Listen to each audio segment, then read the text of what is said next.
Alright, the next story quest is Lives Apart, given to us by Hermes inside of Anagnorisis. That's actually easier to say than the other. Wait, is that the one I was trying to... Anagnorisis. Anyway, in Elpis. Here we go. If everyone is ready, there are a few creations I need to check on. First, we shall return to the spot where we found our wayward ambystoma. Have care when you step outside a hub, for there may be more unruly creatures about.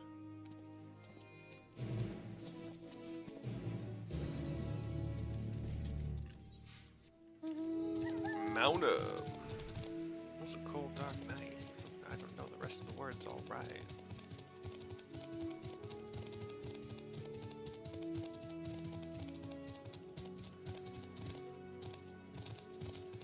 Run through the fountain where the ambystoma were. Past a butterfly, and we find Hermes looking at a tree, and there's a butterfly that's untargetable. So, oh no, he's not looking at a tree. He is holding a hand out, an arm out, palm forward, palm open toward the purple and yellow butterfly. This here is a new species of Petaluda we recently set loose. It has been doing very well, managing to maintain a stable existence thus far. If it can see its observation period to the end without issue, we shall release it unto the world. Tell me, do you know the difference between living beings and arcane entities? It is the presence of a soul, yet a soul isn't something you can choose to have at will. No, it manifests only in those beings whose forms adhere to the laws of creation, that can endure on their own. Beings that do not fulfill this requirement, such as those spontaneously born of magic or natural phenomena, do not have souls. No matter how much it might resemble flora or fauna, if it lacks a soul, then it is considered an arcane entity. Okay, sure. So you see, it is not for mankind to decide what is living. That domain lies beyond our manipulation, and it is hubris to assume otherwise. I said manipulation fine the first time. I don't know why. Whatever. But come, let us head to the nearby beacon. I've received a report that arcane entities have gathered there. Arcane entities have gathered there.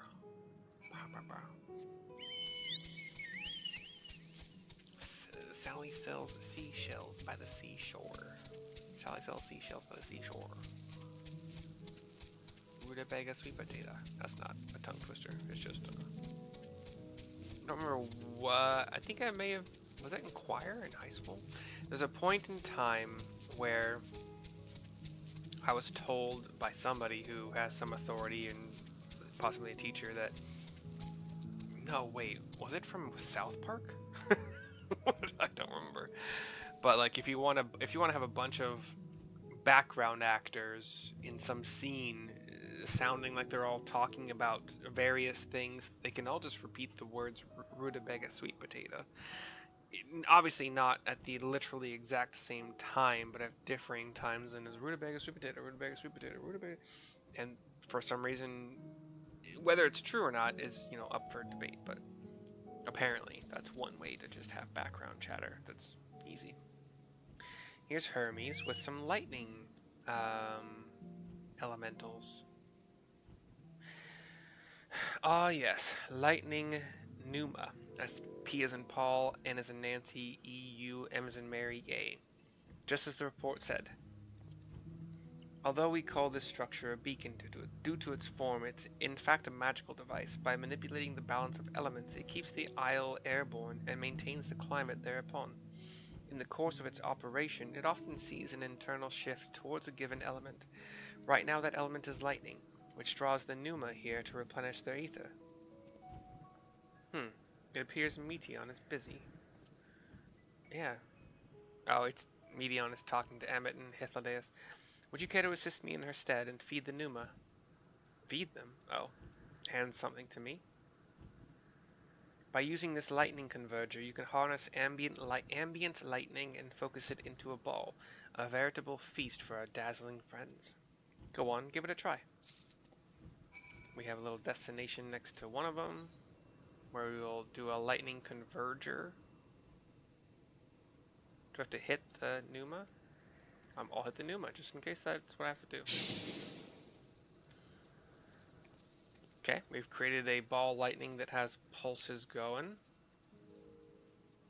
We'll try to get these two Numa and this destination. Is that what I'm supposed to do? Hit these two with one of them? Seems like it's successful. Talk to Hermes again. So like this hovering ball of sparking lightning and then this pulse. Pulse, do, pulse, do, pulse, etc. On and on. Cutscene, remove headshot. Perfectly done, Mercy. Look. The lightning elementals are drawn, lightning Numa are drawn to these pulses. See how they gather to feed, how they express themselves through their actions despite their lack of words. Speech is not the sole defining characteristic of a thinking, feeling creature, nor is silence an indication that they do not possess these qualities. Be it a soulless arcane entity such as the Numa, or an ephemeral life form such as the Petaluda, all seek to perpetuate their existence, to survive. My options are, is Medion an arcane entity, or is Medion a living being? I think she's an arcane entity. Is Medion an arcane entity? Because she doesn't eat, you know? A good question. I can answer it from a theoretical standpoint, but it ultimately falls to the Bureau of the Architect to pass judgment. Hythlodaeus is like down on one knee, almost like just below eye level of Medion, you know, how you generally want to talk to children, you know. Well, I mean, it's one way to talk to children, like put yourself on their level and whatever. Those with exceptional vision, such as Hythlodaeus, may be able to ascertain her true nature. But to me, it doesn't matter. She is herself, and that is all I need to know. Emmett notices us watching them. Medion turns. Oh, you finished already? I'm sorry, I was in the way. Hermes smiles. Not to worry, my dear. They missed nothing of note, and we still have plenty of work for them to observe. Hythlodaeus gets up. Next, we will head east to the Morning Dew. I need to speak with some observers there.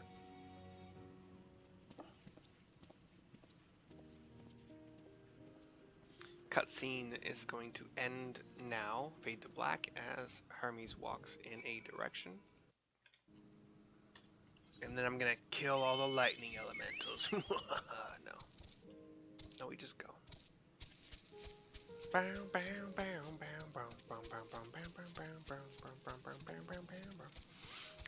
We are running toward the edge of one of the floating islands and going up a staircase made of stone, connecting it to another floating island, where we will talk to Hermes to turn in the quest and have a cutscene. There's a Gubu, as I know them, and two other robed and masked figures. The Gubu is just kind of standing there. Amazing, is it not? The Ampelos, one of our newest subjects. Ampelos is what they call them. Hermes approaches. Oh, yeah. So, how are we coming along? Talks to one of the female in the robe. She explains without chat box, dialogue box. They converse. I'm looking around, and I see glowing flowers, 5 of them in a little patch, pretty similar to the one that I had from Kryl, who got it from Heidelin. Medion follows. This place is Elpis. Those flowers. Elpis. So the place is Elpis, and the flowers are also Elpis. Entelekis. Like me. Entelekis? E Nancy Tom E-L-E Charlie H-I-E Sam. Entelekis. Entelechy's? Entelechy's. I forgot already. Sorry. They are a Tree. product of Elpis, and so named for their birthplace. So everything that is a product of Elpis is named Elpis? A happy accident, born of the hands of a former researcher who loved beautiful blossoms.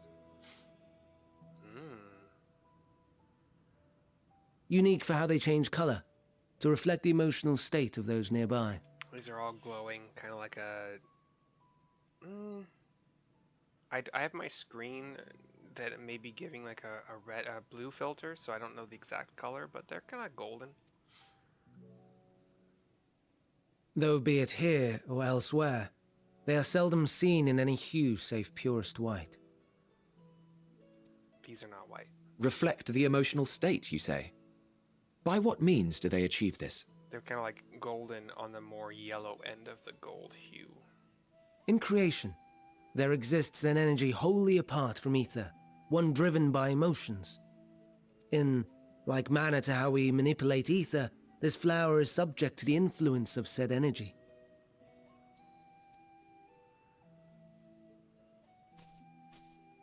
While it has no will of its own, it is sensitive to the prevailing emotion in the vicinity, and reacts by altering its color and vibrancy.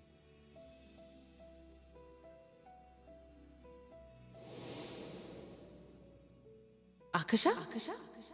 It is one of the unseen energies defined by Harnish alchemical theory. Though a gross oversimplification, some describe it as an essence influenced by feeling. This is a flashback. For some reason now they're doing echoes in the voice acting for the flashback. But this is Nadana explaining Akasha to us. The scions and myself.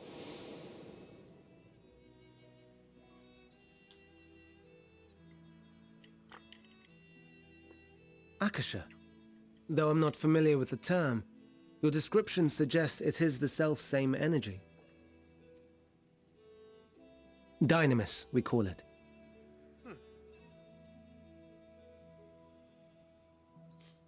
And those entities like the Elpis flower that have the ability to interact with this energy, converting emotions into tangible phenomena, are Entelechy's. Entelechy's. So, keys, not cheese, my bad. That's me! That's me! An Entelechy! That you are, my dear.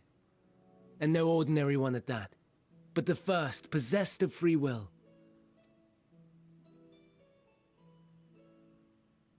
Wait! A form of energy other than ether? Dynamis? I've never heard of such a thing.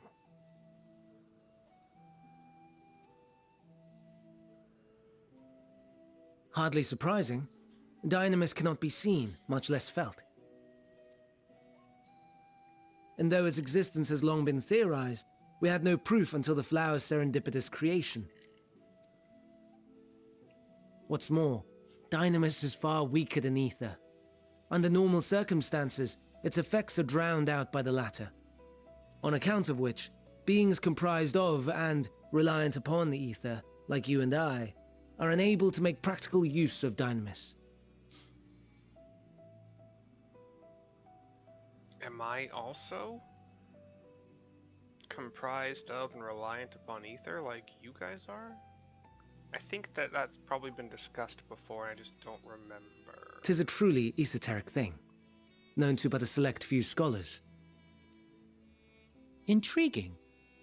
Then, given the limitations you described, why create Meteon?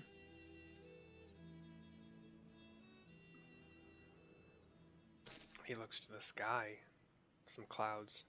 Blue sky, stars. Our star, Aetheris, is especially rich in ether, so much so that its name is derived from it. Oh, yeah. However, when we consider all energy in existence here and in the vast space beyond, Dynamis may account for as much as 68.3%.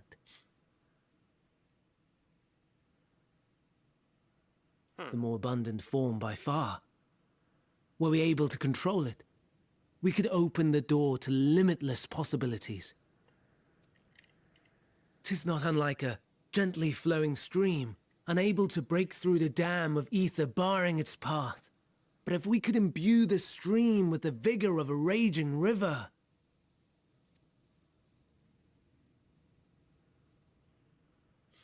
The camera pans to everyone. Not that I have such grand ambitions. Nay, I merely wish to create a being that could traverse the great expanse.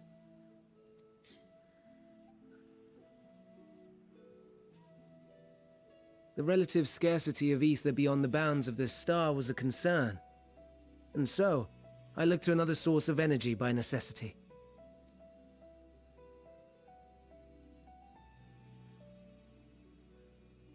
That being Dynamis. No wonder her ether is so thin. Hythlodaeus says, speaking about Medion, I believe. Precisely.